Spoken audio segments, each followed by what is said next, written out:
आज father day आहे आणि म्हणून जे सर्व बाप आहेत, जे सर्व पिता आहेत, त्या प्रत्येकाला खूप खूप शुभेच्छा. आणि father day, mother day, Valentine day पुष्कळ दिवस आहेत. मी नेहमी तुम्हाला सांगतो की आपण त्या दिवसांकडे जास्त लक्ष देत नाही, कारण आपल्यासाठी आपला बाप तो रोजच बाप आहे. बोला हालेलुया, मोठ्याने किती हालेलुया. म्हणजे मला असं वाटेल की तुम्हाला समजतंय. आज येत नाही, काही कारणास्तव माहीत नाही, पण येतील पुढच्या रविवारी. आणि म्हणून सगळं लोड एक खटी माझ्यावर आल्यामुळं मला एकदम आतून सगळं गरम झालं, भिजून गेलो. फक्त पोट वल्ला सुख आहे नाही का. कधी कधी येतात अनेक संकट, अनेक प्रश्न उभे राहतात. तर आज फादर डे आहे, म्हणजे आपण त्याला पितृदिन म्हणतो. आणि मग आपण पाहतो की जर अनाथ आश्रम नसते तर फादर डे पण नसते, वृद्धाश्रम नसते तर फादर डे पण नसते. आणि आपल्याकडे कोणी वृद्धाश्रमात नाही, ही एक देवाची कृपा आहे. आणि म्हणून नेहमी सांगत आहे, नेहमी शिकवत आहे, आणि आपण नेहमी शिकत आहोत. आयुष्य कधीच संपत नाही. शिकता शिकता आपल्याला आयुष्यभर शिकायचं असतं. ते संकट शिकवतात, ते त्रास शिकवतो, त्या अडचणी शिकवतात. आणि इस्रायल लोकांकडे पाहताना तुम्हाला पाहायला मिळेल की रोज देव त्यांच्या बरोबर बोलत होता, जसं मी तुमच्या बरोबर आता बोलत आहे. येतं नाही ऐकू सर्वांना? मोठे मोठे मला हालेलुया. सर्वांना ऐकू येतंय नाही का? लक्ष द्या. इस्रायल लोकांबरोबर देव असा रोज बोलायचा.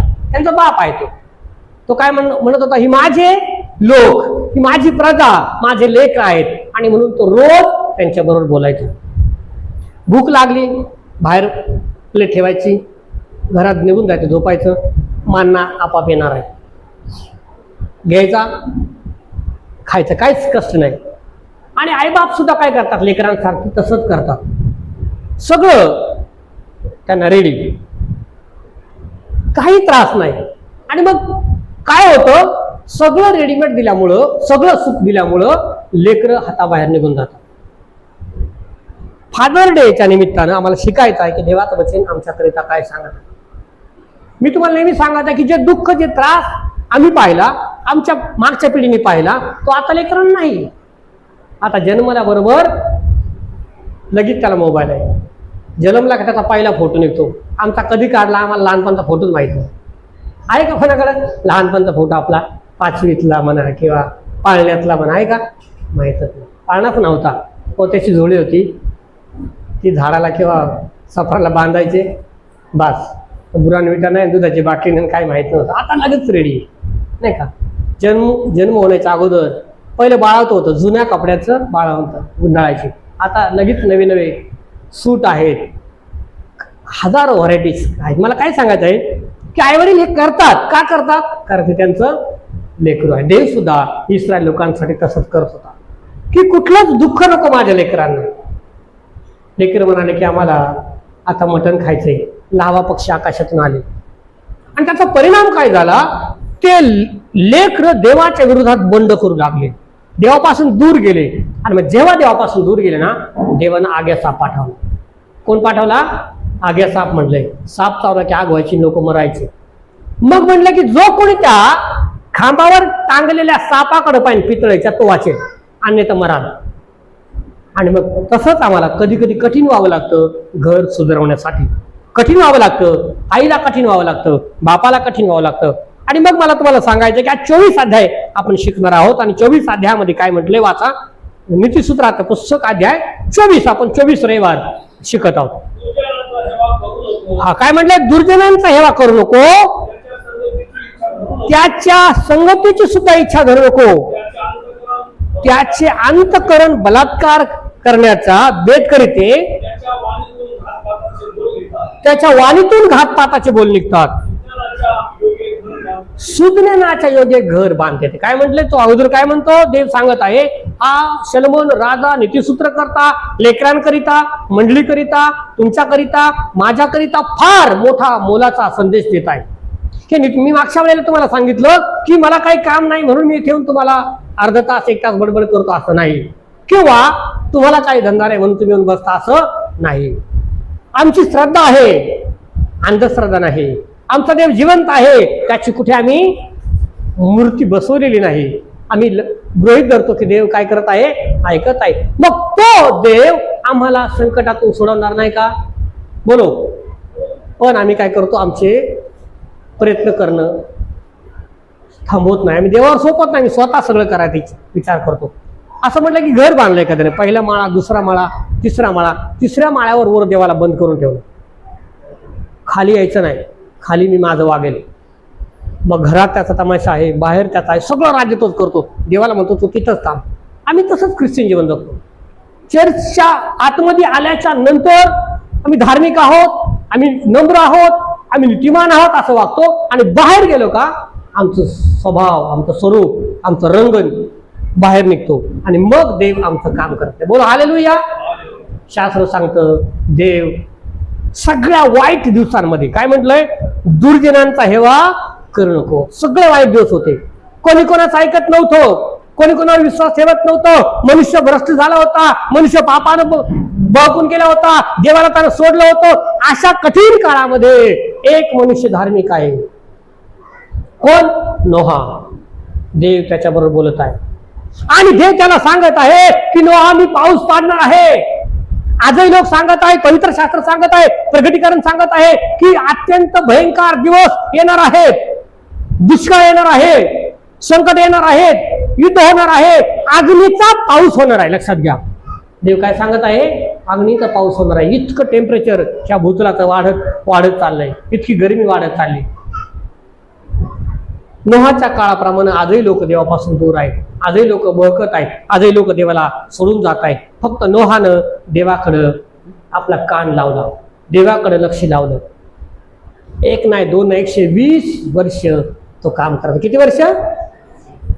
थोडे दिवस नाही, 8-4 दिवसाची गोष्ट आहे का? शेवटी लोक त्याला म्हणजे हा वेडा झाला, याला समजत नाही काय करतोय. तो काय सांगत होता, चला आपल्या बचावासाठी आपण तारू बांधूया. आणि देवानं सांगितल्या त्या पद्धतीचा त्या तारवाचं काम तो करत आहे, त्या जहाजाचं काम करत आहे. पहिला इंजिनियर तो आहे, या जगातला पहिला इंजिनियर आहे. त्याने इतकं सुंदर, इतकं मोठं पाण्यावर तरंगणारं जहाज बनवलं. खिडकी दे बापांना मी बंद करेल. शास्त्र सांगतो प्रियांनो, देवाचं ऐका, तुमचं नुकसान कधीच होणार नाही. बोलो हालेलुया. कठीण परिस्थिती आहे, तुम्हाला असं वाटतं की आता मला वाचवणारा कोणी नाही, चारो दिशा माझ्या संपलेल्या आहे, समोर जावं तर विहीर आहे, पाठीमागे जावं तर आड आहे, डावीकडे जावं तर समुद्र आहे, उजवीकडे जावं तर नदी आहे, मला पोहता येत नाही, मी कुठे पळू? शास्त्र सांगतं घाबरू नको, परमेश्वर तुझ्या बरोबर आहे. बोलो हालेलुया. तर देवानं नोहाला सांगितलं, नोहा आपल्या बचावाकरिता तारू बांध. नोहा तर वाचला, पण त्याच्याबरोबर त्याचं कुटुंब वाचलं. बोलो हालेलुया. पवित्र शास्त्र सांगतं दुर्जनांचा हेवा करू नको, त्यांची संगती धरू नको, त्यांच्या संगतीची इच्छा करू नको, त्यांच्या अंतःकरण बलात्कार करण्याचा बेत करीते. कुणाचं? दुर्जनांचं. वाईटाच्या मनात सारखे वाईट विचार, सारखे वाईट विचार, सारखे वाईट विचार आणि सारखे वाईटच विचार येतात. पण शास्त्र सांगतं धार्मिकाला देव वाचवतो. बोलो हालेलुया. धार्मिकाला देव सोडवतो. आणि म्हणून तुम्हाला आणि मला देवाच्या पवित्र वचनामध्ये वाढायचं आहे. पितृदिन आहे, फादर्स डे आहे, त्या निमित्तानं आई बापांचं ऐकायचं आहे. तेव्हा आम्हाला मोठे आशीर्वाद प्राप्त होतात. आम्हाला गर्व, राग, अभिमान सोडून नम्र व्हायचं आहे. त्या देवाचं आम्हाला ऐकायचं आहे. मग देव काय म्हणतो, सुदृढतेच्या योगे घर बांधता येतं. घर जर बांधायचं ना चांगलं, तर कसं झालं पाहिजे, आम्ही सुज्ञ झालं पाहिजे. फक्त शिकून चालत नाही. शिकलं तर काय म्हणतात, सुशिक्षित आहे, ज्ञानवंत आहे. सुज्ञता त्या शिक्षणाच्या पलीकडे आहे.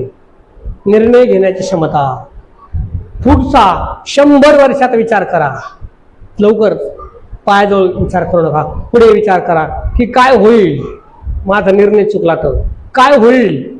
एक गोष्ट चुकली तर, एक निर्णय चुकला सगळं आयुष्य बर्बाद होतं.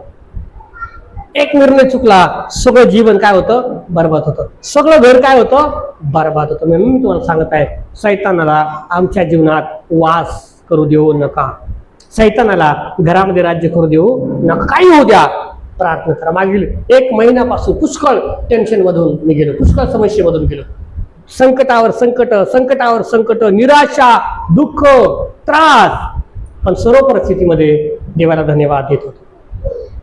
परमेश्वराला गौरव देतो. देवा तू त्या संकटातून मार्ग काढशील, कारण प्रभुत्व वचन सांगतं मार्ग सत्य आणि जीवन कोण आहे? प्रभू आहे. आणि मग काय म्हणलं? शुद्धतेच्या योग्य घर बांधण्यात येतं आणि समंजसपणाने ते मजबूत राहतं. घर कशाने मजबूत राहतं? आपण म्हणतो हा मुलगा किती समंजस आहे, पटकन राग नाही आला पाहिजे. राग आला तर लक्षात घ्या आम्ही समंजस.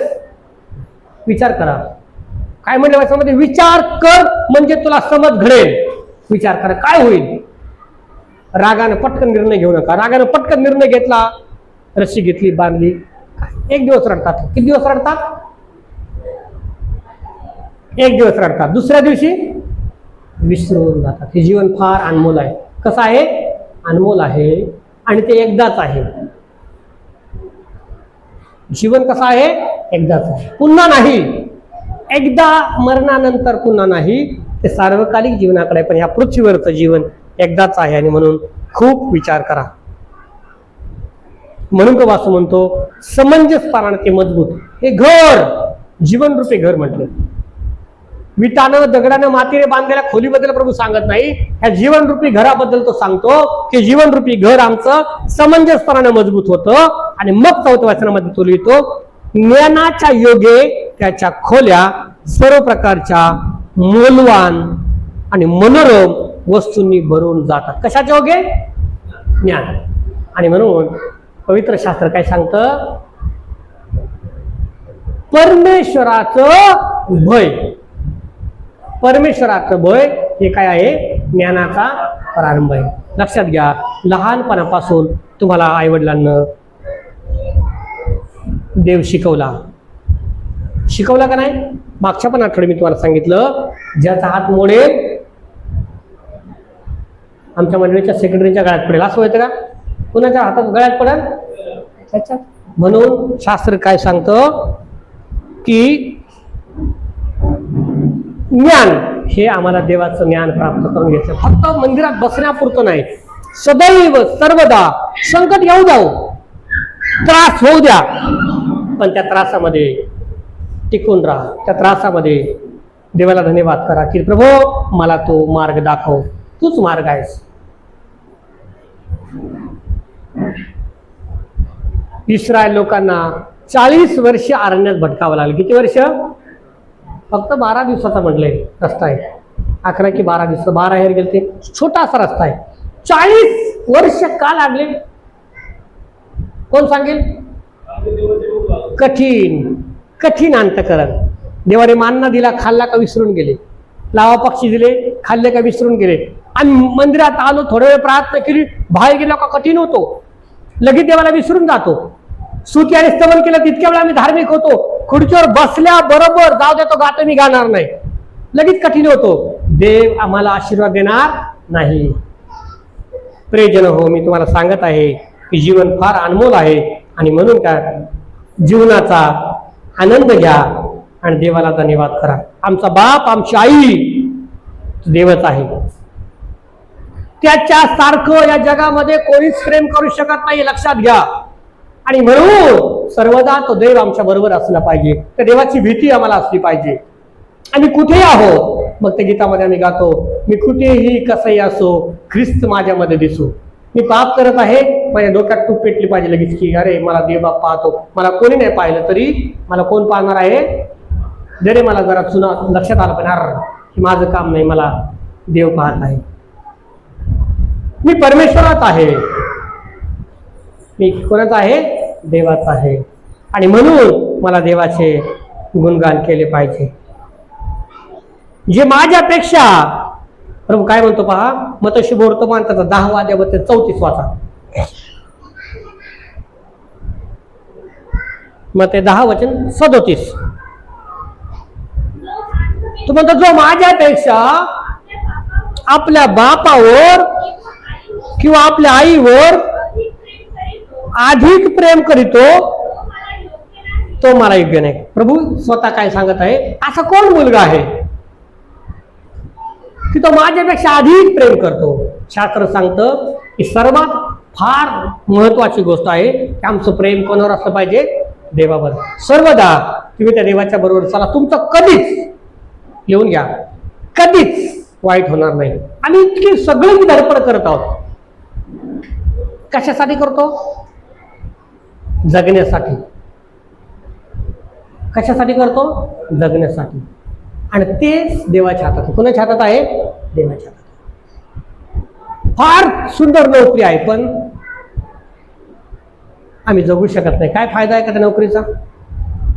सुंदर अन्न बनवले पण खाऊ शकत नाही. काय फायदा आहे का? शास्त्र सांगतं की जो माझ्यापेक्षा अधिक प्रेम आईवर किंवा बापावर करतो तो पण मला योग्य नाही. आमचं सगळ्यात जास्त प्रेम परमेश्वराला असलं पाहिजे. कारण जेव्हा मी प्रभूवर प्रेम करतो सगळं आपाप देव देतो. आणि म्हणून तो म्हणला पहिल्यांदा माझं राज्य, माझी नीतिमत्व, धार्मिकता मिळवण्यासाठी जटा. म्हणजे जगातील सगळ्या गोष्टी तुम्हाला काय होतील? आपाप मिळतील. आणि म्हणून आम्ही देवाला धन्यवाद केला पाहिजे. मूर्खाला कितीही सांगा त्याला समजत नाही. म्हणून काय म्हटले वाचा 7 वचनामध्ये, ज्ञान मूर्खाच्या आटोक्या बाहेर असते.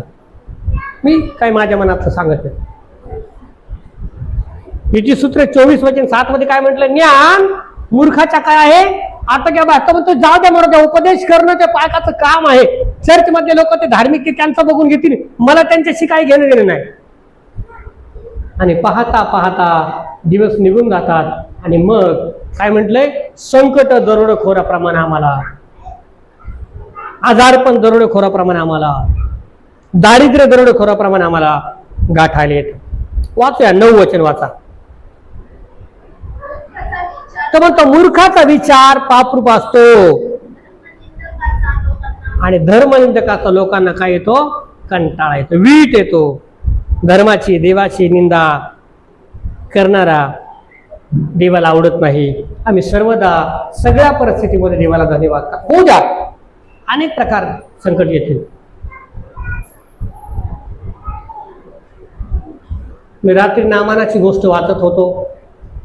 नामानाची गोष्ट वाचताना पाहिलं की मोठा अधिकारी आहे, मोठा थाट आहे त्याचा, मोठी इज्जत आहे त्याला. समाजामध्ये गेल्याच्या नंतर लोक त्याला थरथर कापत आहे. तो आला की लोक त्याला सलाम करत आहेत. पण मागे गेला ना, त्याच्या मागे लोक म्हणतात की काय भूषण करतो कोडी. कोण येतो?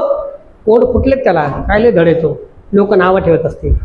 घरात आला ना, त्याने जर मुकुट काढला, कपडे काढले, बायको त्याच्याकडे पाहून हिनवत असेल की काय लय मोठ्या भूषणाच्या गोष्टी करतो, स्वतः पाय कसं आहे कोडानं भरला असत. ती गोष्ट त्याला खात होत. त्याच्या घरी एक लहान बाळ आहे. ती लहान बाळ आपल्या मालकिनीला सांगत आहे की जर माझ्या धन्याची, माझ्या देशातल्या माझ्या लोकांशी, माझ्या संदेशांची भेट झाली असते तर किती बरं झालं असतं, त्याचे कोड बरे झाले असते. आणि ही गोष्ट नामानाच्या कानावर जाते की इस्रायलामध्ये कोणीतरी आहे जो कोड बरे करू शकतो. आणि तो पत्र लिहितो राजाला आणि पाठवतो की जा माझ्या दासाचे कोड बरे झाले पाहिजे. राजा वस्त्र पाडतो आणि म्हणतो की याने काय सुचवलं? हे कोड बरे करण्यासाठी मी काय देव आहे का? मी काय करू शकतो? याला माझ्याबरोबर भांडण करायचं आहे, याला माझ्याबरोबर युद्ध करायचं म्हणून याने असं पाठवलंय. पण त्याला माहित नाही हे फक्त देवाचा माणूस करू शकतो. आणि ही गोष्ट देवाच्या माणसाला समजली. तो म्हणतो राजा घाबरू नकोस, त्या नामानाला माझ्याकडे पाठवून दे, काळजी करू नकोस. तो त्याच्या घरातून बाहेर पण येत नाही. तो देवाची भक्ती आराधना करत आहे. फार मोठं संकट आहे राजावरती. राजाला वाटतं की आता युद्ध होईल. नामानाची अप्रतिष्ठा होत आहे. समाजात चालताना त्याला लाज वाटत आहे. तो म्हणतो की मी कोडानं भरला पांढरा शुभ्र मनुष्य आहे. आणि देवाचा माणूस त्याला सांगतो जा, तो आलास ना त्याच वाटेने माघारी जा. जाताना तुला एक नदी लागेल, यार्देन. त्या नदीत जाऊन काय कर? 7 वेळेला आंघोळ कर, डुबकी लाव, तू बरा होशील. काय अवघड सांगितलं का? नाही बापा तेच सांगतात. बाबा अभ्यास कर, मोबाईल घेऊ नकोस, राग येतो. सोपं सांगतात. माणसाला सोपं सांगित त्याला आवडतच नाही, हा स्वभाव आहे. तो त्याला म्हणतो महाराज तुम्हाला काय अवघड सांगितलंय? सोपं तर सांगितलंय, काय हरकत आहे? त्या नदीच्या पाण्यामध्ये काही चमत्कार नव्हता, फक्त आज्ञाधारकपणा पाहिजे होता. त्यानं ऐकलं आणि 7च वेळेस डुबकी घेतली. 8 नाही, 5 नाही, 4 नाही. नामान अगदी लहान बालकाच्या त्वचेसारखा सुंदर झाला. फक्त मला एक सांगायच्या गोष्टीतून पवित्र शास्त्र सांगतं, देवाच्या लेकरानं देवाचे वचन ऐकावे. बोल हालेलुया. ऐकावं, आज्ञाधारक देवाच्या माणसानं असावं, देवाच्या विधींचं पालन करावं, देवाला धन्यवाद करावा, सर्व प्रकारच्या मूर्खाचे विचार सोडून देणारा राग नकोय मला. मी देवाचा आहे, मी गाणार आहे त्या देवासाठी, मी प्रार्थना करणार आहे ती प्रभूसाठी, मी स्तुती करणार आहे ती परमेश्वरासाठी, मी वाचणार आहे ते परमेश्वरासाठी. मला जे दान द्यायचं आहे ते मी देवासाठी देत आहे. शास्त्र सांगतं तुमच्या घरात आजार राहणार नाही जेव्हा तुम्ही देवाच्या आज्ञांचं पालन करत आहात. शास्त्र सांगतं तुमच्या घरात पिढेला स्थान नसणार आहे, कारण मूर्खाचे सगळे विचार आम्ही टाकून दिले. परमेश्वर म्हणतो आरोग्य देणारा मीच देवा. आम्हाला वाटतं की देवा मला त्रास होत आहे, घाबरू नको, तो त्रासातून बाहेर काढेल. माझ्याकडे पैसे नाही, मला कोण बरे करेल, तो म्हणतो घाबरू नको, मी तुला बरं करेल. मी तुला बरं करणारा देव आहे, त्याला काहीच अवघड नाही. लक्षात घ्या, त्या परमेश्वराला काहीच अवघड नाही. फक्त आम्हाला आमच्या मूर्खाचे विचार सोडून द्यायचे आहे. शास्त्र सांगतं जेव्हा आम्ही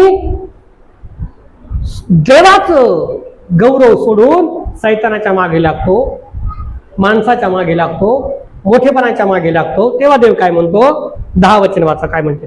नीतिसूत्र 24:10.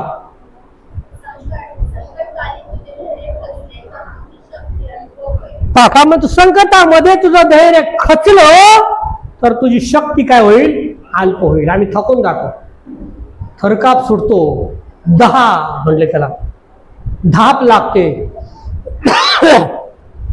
बीपी वाढतो, अचानक धडाधड एकावर एक कानावर गोष्टी येतात. असं झालं, तसं झालं, हे झालं, ते झालं, आणि हाय होतं बीपी. काय करावं समजत नाही, गळून जातो.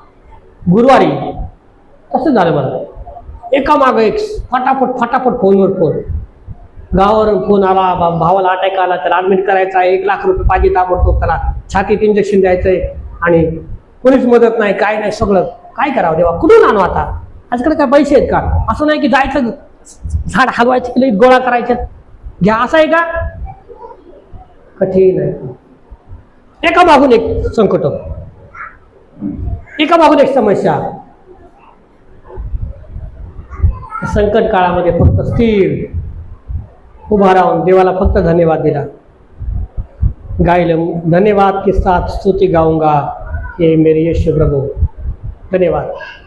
ह्या सगळ्या परिस्थितीबद्दल देवा तुला धन्यवाद, ह्या समस्येबद्दल देवा तुला धन्यवाद, ह्या प्रॉब्लेमबद्दल देवा तुला धन्यवाद, त्या अडचणींबद्दल देवा तुला धन्यवाद. सर्व परिस्थिती परमेश्वर बदलणार आहे. बोलो हालेलुया.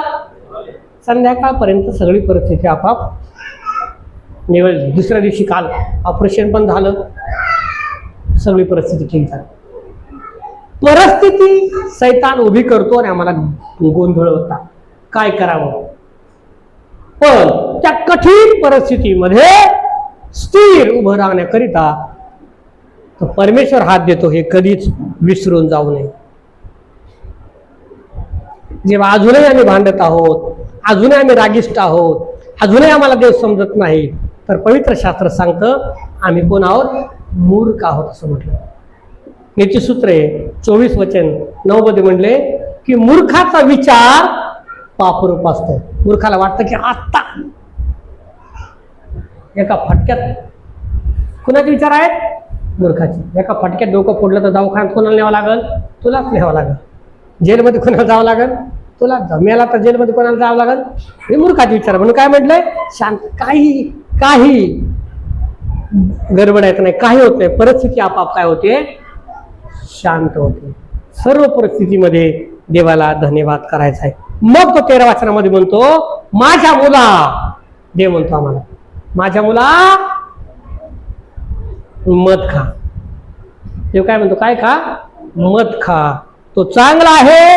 मधाचे पोळ खा, हे तुझ्या जिभेला गोड लागेल.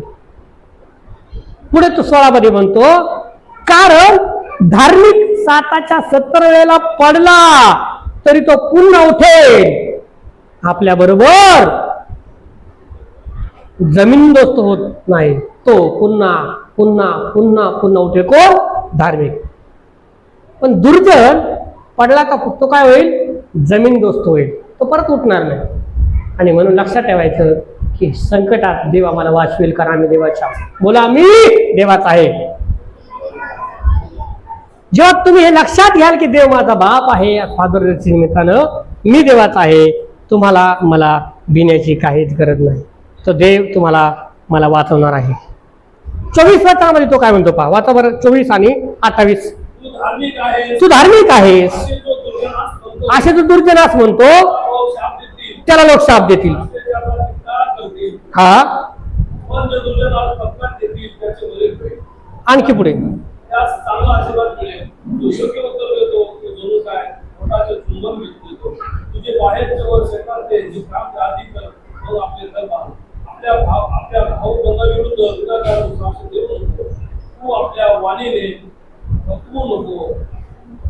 तेहतीस वचन वाक्य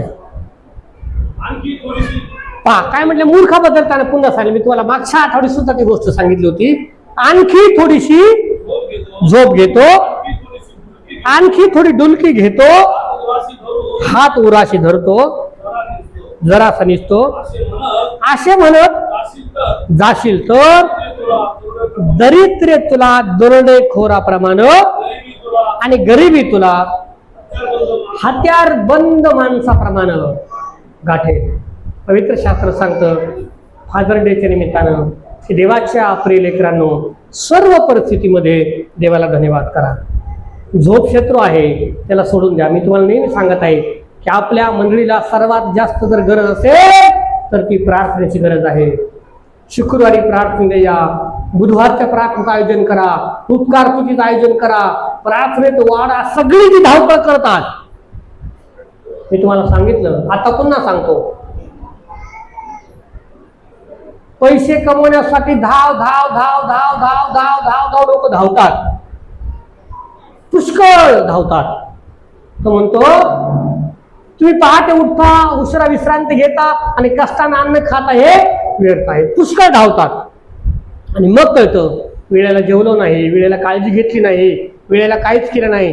मी बँकेत 5 लाख कमवले धावून धावून, पण आजार झाला आणि परत ते 5 लाख शरीर विक्री करायला घातले. काय होतं? शरीर पण नाही आणि पैसे पण नाही. कशाला कमवले मग? दवाखान्यात भरायला, हॉस्पिटल द्यायला. शास्त्र काय सांगतं की तुम्ही देवाचा गौरव करा, तो कधीच तुम्हाला उपाशी ठेवेल का? जी शक्ती पुरवणं त्याच्या हातात आहे. जे कष्ट करता त्या कष्टाला बरकत मागा.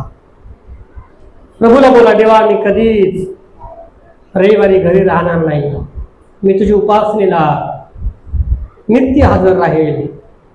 तुझ्या आशीर्वादांची गरज आहे, घरात काही ऊन पडणार नाही. देवाला समर्पित व्हा, देवाला मागा, देव सगळं काय देईल. देण्याकरिता नेहमी पुढे हात राहा. शास्त्र सांगतो, तो म्हणतो मी तुम्हाला आशीर्वाद देईल आणि इतके देईल की जागा पुरणार नाही. दे बाप तुम्हाला त्या वचनांच्याद्वारे आशीर्वादित करो. आमेन.